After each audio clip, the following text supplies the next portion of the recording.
La recevabilité du rapport, pas de la résolution. Qui sont pour? Merci. Qui sont contre? Merci. Qui s'abstiennent? Merci. Le rapport de la commission chargée d'examiner les réquisitoires du procureur général est recevable. Maintenant, nous allons passer au vote en ce qui concerne la résolution, moyennant la clarification que je viens de donner. Nous allons laisser au procureur, c'est-à-dire au parquet général, procureur près la Cour de cassation, d'exercer pleinement ses pouvoirs. Ce que nous lui accordons aujourd'hui, c'est uniquement l'autorisation d'instruction. Est-ce que nous sommes d'accord? Qui sont pour? Qui sont contre? Qui s'abstiennent? Personne. Alors, la résolution est votée et le procureur général près la Cour de cassation peut ouvrir ou poursuivre l'instruction aux fins d'éclairer les éléments à sa possession quant à la culpabilité ou non des députés et de 14 millions de francs congolais, tout avantage confondu.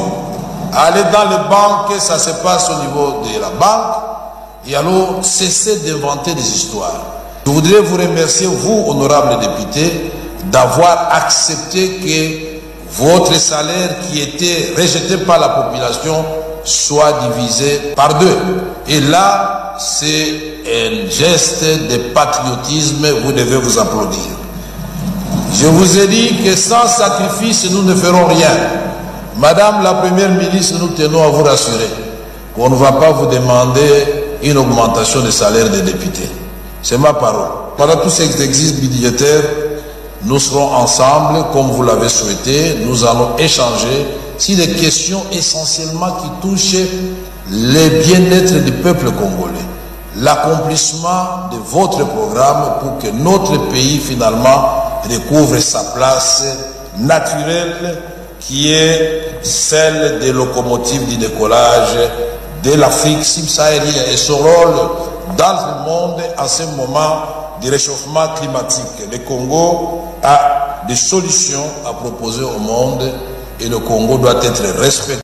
Dans son discours de clôture, le speaker de la Chambre basse du Parlement a rappelé aux élus nationaux l'importance de la transparence et de la reddition des comptes. Il a souligné que les députés nationaux doivent produire un rapport pour évaluer l'exécution du programme du gouvernement. Vital Kamerhe veut répondre aux attentes de la population qui souhaite que les salaires des élus du peuple puissent être revus à la baisse. Il a rassuré qu'il n'y aura pas d'augmentation de salaire pendant cet exercice.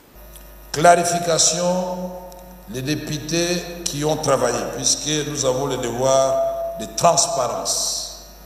Leur salaire peut être vérifié par tout le monde et je mets quiconque au défi de prouver que les députés gagnent 21 000 $. Cette chanson doit disparaître car aujourd'hui, les députés, tout avantage confondu à 14 millions de francs congolais. Et les chefs de division à près de 5 millions de francs congolais. Nous avons dit que nous allons restreindre la tension salariale. C'est un geste de patriotisme, vous devez vous applaudir. Avant les discours solennels du président de l'Assemblée nationale, la plénière a reçu et adopté des points importants tels que l'adoption d'un projet de loi d'habilitation dont l'économie du texte a été présentée par le ministre d'État de la Justice et garde des Sceaux, Constant Moutamba, qui a sollicité et obtenu auprès de la représentation nationale l'adoption de ce projet. Quant à la commission spéciale chargée de la vérification et la validation des mandats des 39 députés, la résolution a été adoptée après quelques quelques éclaircissements. Pour les points ayant trait au réquisitoire du procureur général près la Cour de cassation sur l'affaire des forages impliquant l'ancien ministre des Finances Nicolas Kazadi, il a été autorisé l'ouverture d'une instruction judiciaire contre l'ancien ministre des Finances, aujourd'hui député national. Par contre, elle n'a pas adhéré à la demande de la commission sollicitant la levée de la mesure visant à restreindre les mouvements. Fraîchement investi dans ses fonctions de ministre des Sports, Maître Didier Boudimbuntu Bouanga s'élance au travail de fort belle manière. Comme un symbole inaugural, la relance de la Coupe du Congo indique les prémices du programme d'action du nouveau patron des sports dans sa ferme détermination de raviver la flamme des sports congolais. Maître mot de son programme, lequel programme s'inscrit dans la vision du chef de l'État, Félix Tshisekedi. Ce samedi 15 juin 2024, au Stade des Martyrs, le patron des sports a assisté à la finale entre V-Club et Céleste, laquelle finale dont le déroulé rappelle les airs de gloire de cette coupe nationale. En présence du chef de l'État et plusieurs autres personnalités du pays, notamment le président de l'Assemblée nationale et la première ministre, les Dauphins noirs l'ont emporté sur la petite démarque grâce à l'unique réalisation, signée Jonathan Ikangalombo à 1 minute de la pause. Un sacre synonyme d'une qualification pour la Coupe de la Confédération la saison prochaine. Après le coup de sifflet final de l'arbitre Jean-Jacques Ndala, le nouveau locataire du Stade des Martyrs, aux côtés du président de la République, a pris part à la cérémonie des remises des médailles et de la coupe. Aux vainqueurs, c'est sous une ambiance bon enfant que la dite cérémonie s'est clôturée avec une photo des familles entre le président de la République et l'équipe championne.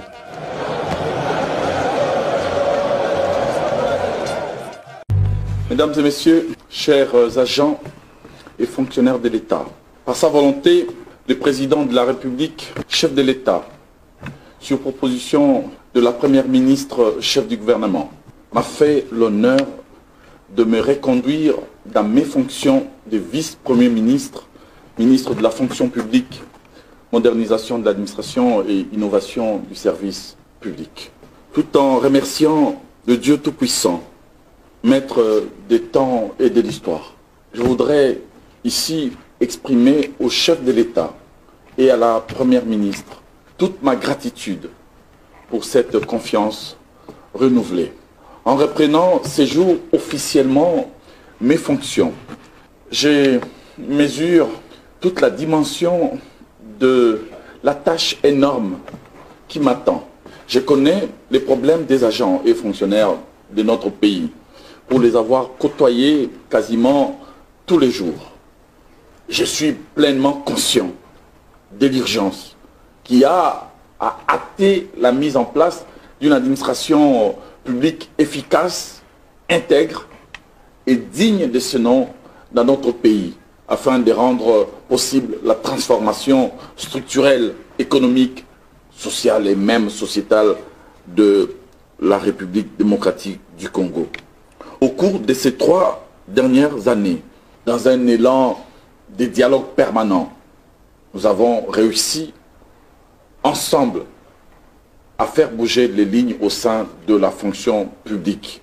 Identification biométrique des agents, mise à la retraite, rajeunissement, amélioration de la pension et des rentes, régularisation administrative des agents et fonctionnaires de l'État, titularisation et avancement en grade, révision des cadres organiques et normatifs, mécanisation salariale massive de fonctionnaires en salaire et en prime, institution d'une retraite complémentaire par capitalisation à la Caisse nationale de sécurité sociale des agents publics de l'État, la prise en charge par la même caisse, la SENSAP, de la retraite des enseignants, policiers, militaires et de plusieurs autres catégories d'agents publics.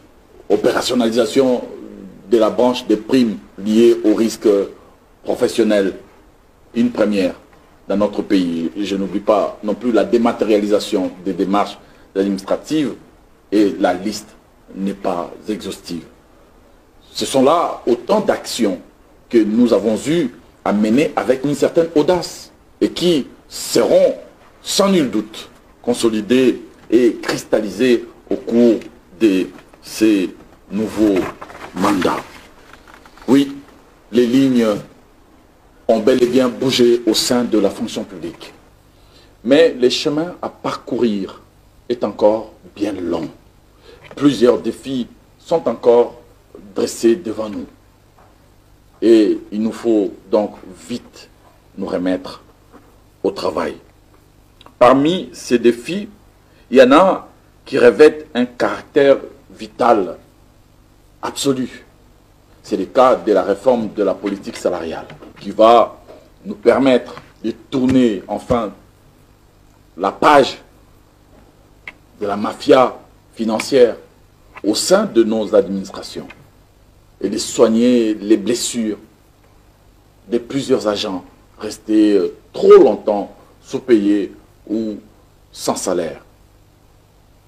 J'ai palpé du doigt moi-même en faisant des tournées à l'intérieur de notre pays. J'ai croisé des fonctionnaires plongés dans la précarité, travaillant dans des conditions extrêmement difficiles. La politique salariale actuelle a démontré ses limites. Elle est dépassée et porteuse d'injustices et de disparités insupportables. Elle doit au plus vite être remplacée par une nouvelle politique plus juste et plus en phase avec les réalités d'aujourd'hui. Chaque agent certifié, régulier, et qui est à la tâche, a droit à une juste rémunération en salaire et en prime. Le principe qui va désormais prévaloir, c'est celui de l'égalité salariale, mieux celui de l'équité salariale. Voilà pourquoi je m'emploierai dans les jours et semaines qui viennent pour la suppression des zones salariales, afin que tous les agents publics, où qu'ils soient, où qu'ils vivent, quel que soit leur sexe, soient tous égaux en droit et devant la loi. Un autre défi prioritaire va être celui de l'amélioration et de l'efficacité des services publics. Le président de la République en a fait l'une de ses priorités majeures. Et nous allons tâcher d'y apporter des réponses rapides. La fonction publique étant au carrefour de tous les secteurs vitaux de la nation et de tous les services publics, nous tâcherons de travailler avec les responsables sectoriels concernés afin de rendre possible cette noble ambition d'innovation du service public dans notre pays. D'autres défis prioritaires vont également occuper une place de choix au cours de ces mandats. C'est notamment le cadre de la formation continue obligatoire pour les agents et fonctionnaires de l'État, afin de leur permettre d'être véritablement outillés et de répondre de manière beaucoup plus efficace aux impératifs que nous impose le monde moderne. C'est aussi le cas du défi relatif à l'exigence de la débureaucratisation de la fonction publique, avec à la clé la création de certains corps de métiers tels que les éboueurs, les techniciens des surfaces, les cantonniers, les paysagistes, et j'en passe, tous dédiés à l'entretien, à l'assainissement et à l'embellissement de nos villes et de notre environnement de vie. Tous les fonctionnaires ne sont pas appelés à prester dans de bureaux et on ne peut pas non plus laisser nos villes ad vitam aeternam entre les mains des associations et autres ONG dont les actions ont démontré par ailleurs leurs limites de manière suffisante.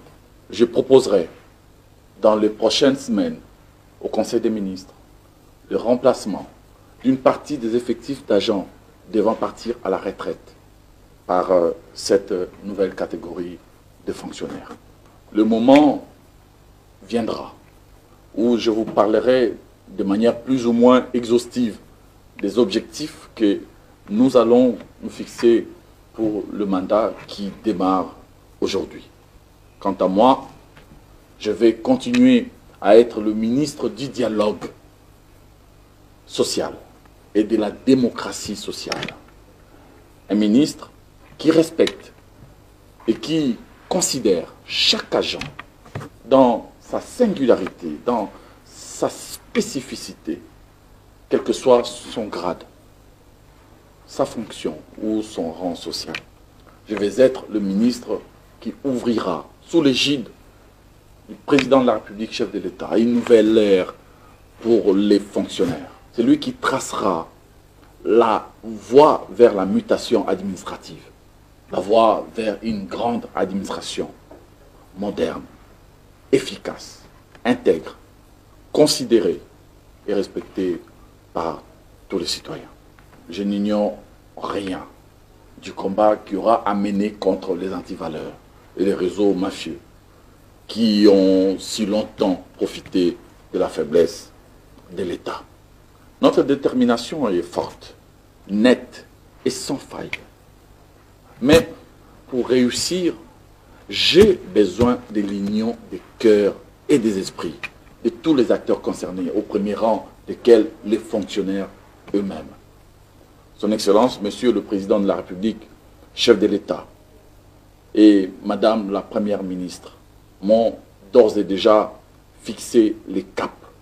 Et je sais pouvoir compter à tout moment sur leur soutien, tout comme sur l'apport et l'accompagnement de tous les membres du gouvernement. Devant vous, aujourd'hui, je m'engage à servir notre pays dans le cadre de mes attributions, avec exigence, exemplarité, loyauté et dévouement. Et aussi à servir l'administration publique avec justice, équité, neutralité et toute l'impartialité voulue. Et à n'être guidé que par une seule et unique boussole, l'intérêt général. Que vive la République démocratique du Congo. J'ai dit et je vous remercie. Honorable Président de l'Assemblée nationale, honorables membres du Bureau, honorables députés nationaux, élus légitimes du peuple congolais. Permettez-moi d'indiquer qu'en arrivant tout à l'heure, j'ai été informé d'une bousculade à l'extérieur causant 5 blessés, dont une policière. Je tiens à exprimer toute ma compassion à l'égard de toutes ces personnes blessées et je demande aux autorités compétentes de faire le nécessaire pour élucider cet accident malheureux. Honorable Président de l'Assemblée nationale, honorables membres du Bureau, honorables députés nationaux, élus légitimes du peuple congolais. C'est avec une immense fierté et une profonde humilité que je m'adresse aujourd'hui à votre auguste Assemblée, conformément aux dispositions de l'article 90 de notre Constitution, pour solliciter solennellement la confiance des honorables représentants du peuple sur le programme d'action du gouvernement de la République démocratique du Congo que j'ai l'honneur de diriger. Je tiens de prime abord à rendre grâce au Dieu, le maître des temps et des circonstances. Je tiens aussi à exprimer ma plus vive gratitude et à rendre un hommage appuyé à son Excellence, Monsieur le Président de la République, Félix Antoine Tshisekedi Tshilombo, champion africain de la masculinité positive, pour la confiance qu'il m'a accordée en me confiant cette lourde responsabilité.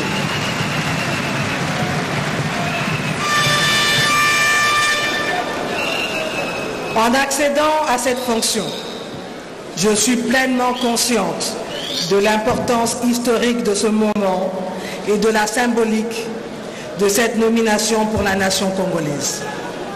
Je ressens à la fois le poids de la responsabilité qui m'incombe, ainsi qu'une immense fierté à l'idée de représenter au sein de la République l'aboutissement des efforts de tous les Congolaises et de tous les Congolais tendant à briser le fameux plafond de verre pour produire l'égalité par la concrétisation du principe de la parité homme-femme dans tous les domaines de la vie de notre société.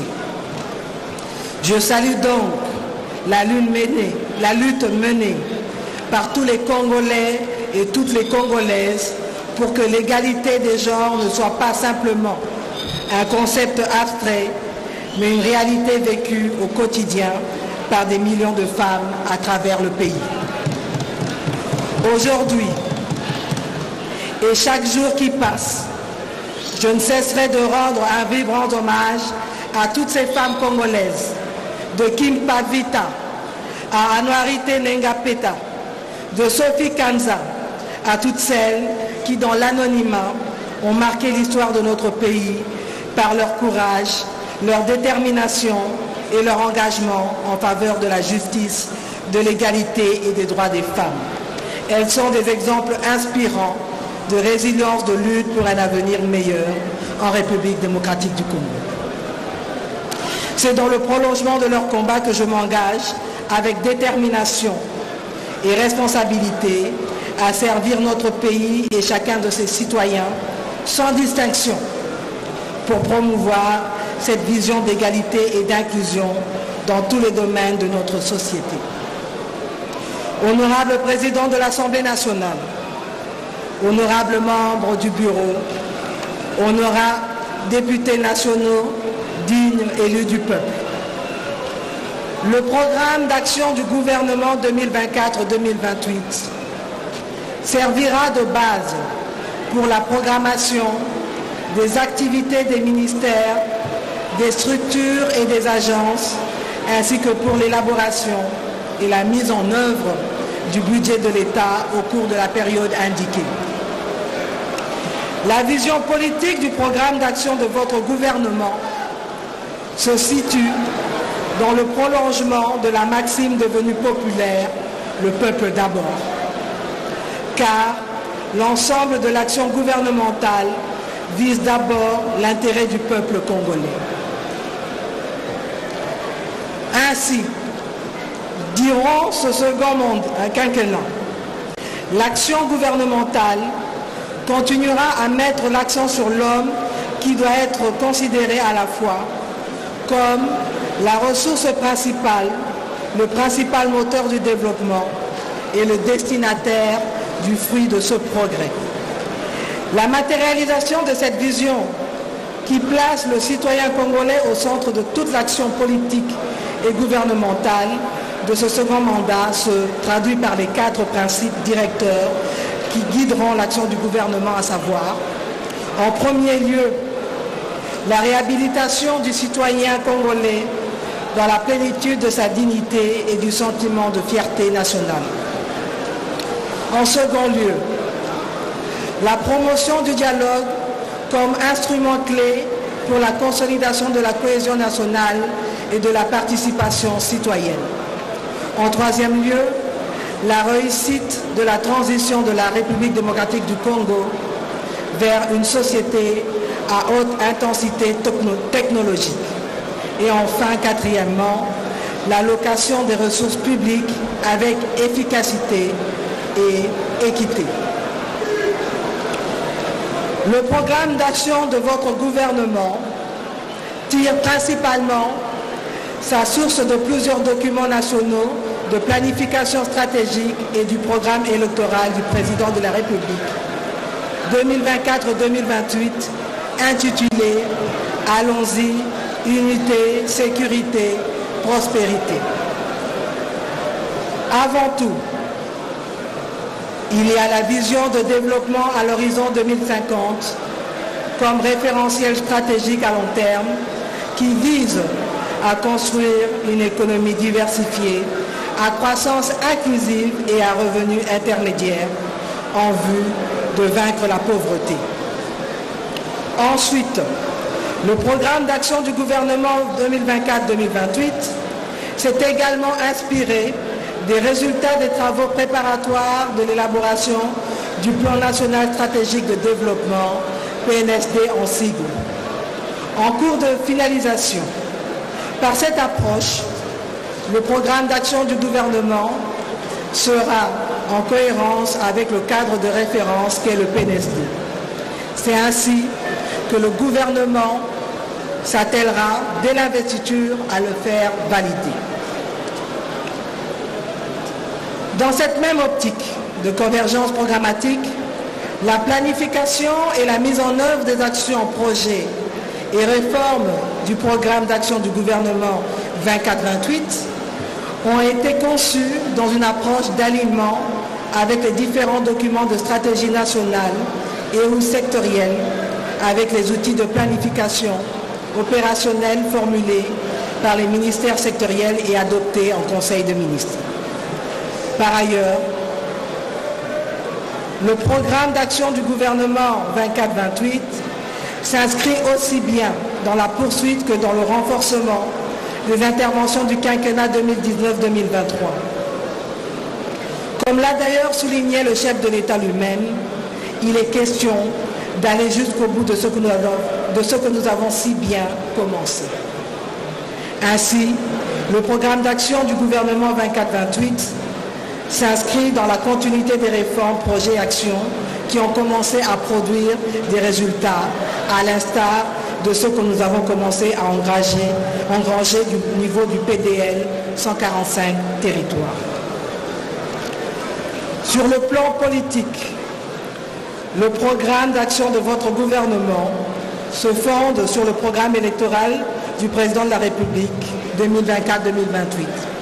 Celui-ci est dans son essence la matérialisation de la vision politique du président de la République. En effet, dans son discours d'investiture du 20 janvier 2024, le président de la République avait rappelé les 6 engagements majeurs qui forment le contrat qu'il a conclu avec le peuple congolais pour son second mandat.